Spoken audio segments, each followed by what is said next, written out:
unfortunate thing is on the other end of the world, we've got, the Arabs, I know, watching this are going to say, look at Iraq. It's these cycles of violence that are just perpetuated. I think for the Arabs, there's a feeling in the Arab world that is so profound that American lives have worth and our lives don't. Can you make that equivalence between destruction here, pain and suffering here, and at the same time, do you have to make that equivalence in your programming between what's happening in Iraq, what's happening? I don't think it's about equivalent in my program. I think it's about balance. If I see something like this in Iraq, I would say I would have exactly because the same feeling. what they're feeling, what they are feeling is that, and this is painful for me. It's painful for me that Islam could get blamed for this. That's Islam as opposed to just a few individuals. Just crazy. Well, I'm not crazy. Calculated, rational beings. Hateful. That but this is do what this in the name of Islam. The problem is that we suffer as people, millions, hundreds of millions, because of the decisions of few. That's really disturbing. Well, that's time immemorial too. Yeah. This thing in a way bothers me more than what happens in Iraq for a reason. Both of them are innocents dying, and this bothers me at the same level, but this adds to me a certain bother that it's affecting Islam. This is beyond just the human tragedy. It's into that this has come in the way between Americans' understanding of the real Islam. It adds to the human tragedy. But this is exactly what Osama bin Laden wanted to do. That's the understanding that. Well, that's the tragedy. The wedge was the goal, and the more we allow that to happen, the more we're actually doing exactly what the individuals wanted to happen, and that is the great. I think that's the extended tragedy of an already tragic situation. We need a serious paradigm shift on this planet. This is not working, and the response. You asked, do you think the Saudis can change? The question I think a lot of Saudis are asking, and a lot of Arabs, can America change? Can America? The Europeans had a very different response. Most of them did not want to go to war. 1 million English people went out and protested, and the response in Arabic sign language. The symbol for American is this, guns blazing, and that is unfortunately a lot of our response. My feeling here is an immense tragedy occurred, a heinous crime, but also an immense possibility for deep introspection on behalf of this people. And I feel in a lot of ways our leadership failed to really accentuate that aspect, because it's not simply good enough to say that they just hate us. I was talking to a young guy, and he'll be in our story, and he just said, this is horrible. I says, I felt like at some point I was almost sort of having to counsel him, but saying, I just feel this feeling that everyone looks at us as terrorists. Well, also 15 out of the 19 hijackers that has been repeated endless times, and every Saudi, when they hear that, it's just like, I just saw him physically do it. It's just, that's not us.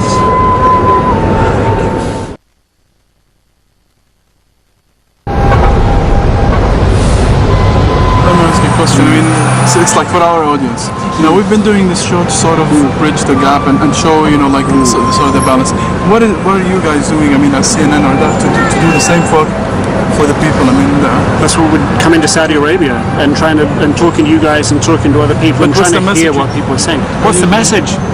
I think the message is that it's like your message in a way that here, listen to these people, hear what they have to say, hear that they're normal people, hear that they have everyday issues, hear how they really feel about it, and then make your judgment on what you really think.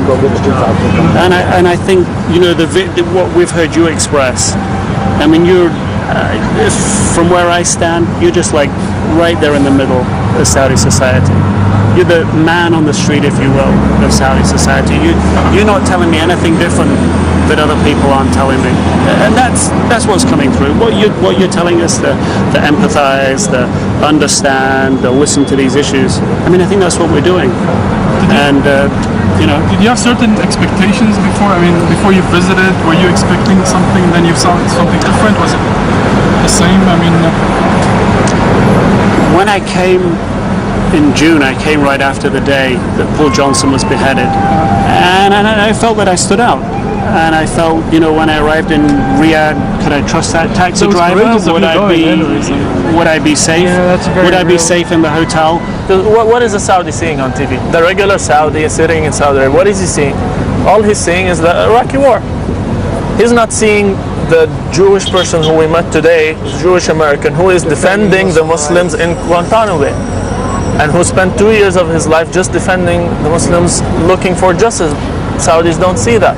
people in our country, when they will see the show, we will get some people who are not happy with what we're doing. They think we are, I don't know, double standards, they're biased, we distort their thinking. And we will get this, and I know we are getting this. We feel we're doing the right thing because we have to voice our opinion, and we think this is the right thing, and that's what Islam teaches us.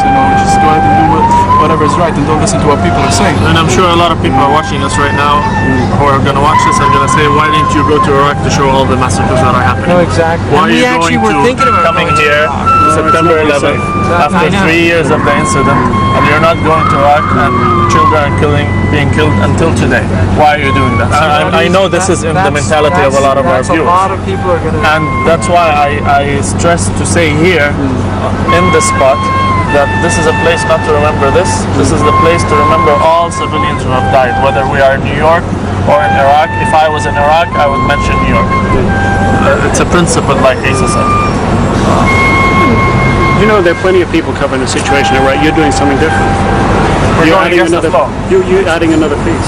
You're going against the flow. We're going against the flow right now. I think this will be the first program that will, we're trying our best, of course, that will show a balanced view on the U.S., taking emotions aside. Well, we've named We're really trying to push emotions aside. And that's the name of the program. That's interesting. In the balance. In the balance, because justice, our symbol for justice in our culture as well as in the Arab world is the scales, and it's just trying to get beyond the emotion weighing that scale too heavily on one side and trying to just be fair on both sides. We're not saying that the U.S. is an angel. At the same time, we're not promoting that either.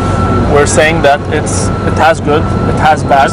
You have to admit, like you're admitting the bad, you have to be fair enough, fair-minded, and this is brutally in our religion, that you have to be fair enough to look at the good stuff that the U.S. has, as people, as a government, or as a civilization. There's a very important Quranic principle, which is biblical as well, but it specifically says in the Quran, do not allow the loathing of a people, either side, to prevent you from being fair.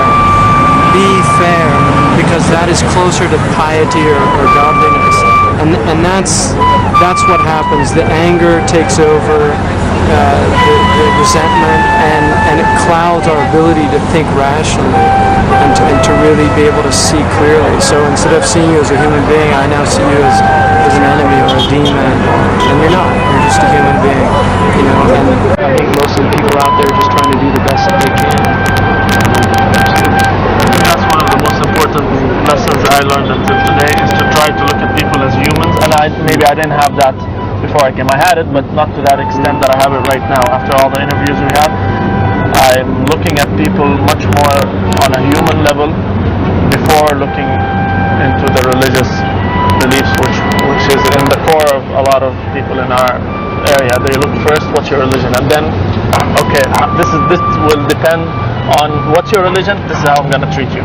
No, first you treat people as humans, and then, okay, you might get into religion, but that's later on. That's not the first step. We're humans, first of all. I think because of all the media, you get sort of judgmental, and you make up your mind or whatever you see, and then when you came here, we had a lot of paradigm shifts. We're seeing things totally different versus what we thought would be or what we've been seeing on TV. So as we get along, we start discovering other things, and we start changing our perceptions about things. This has to happen both sides. So New York doesn't happen again, and Iraq stops. Both sides of the world.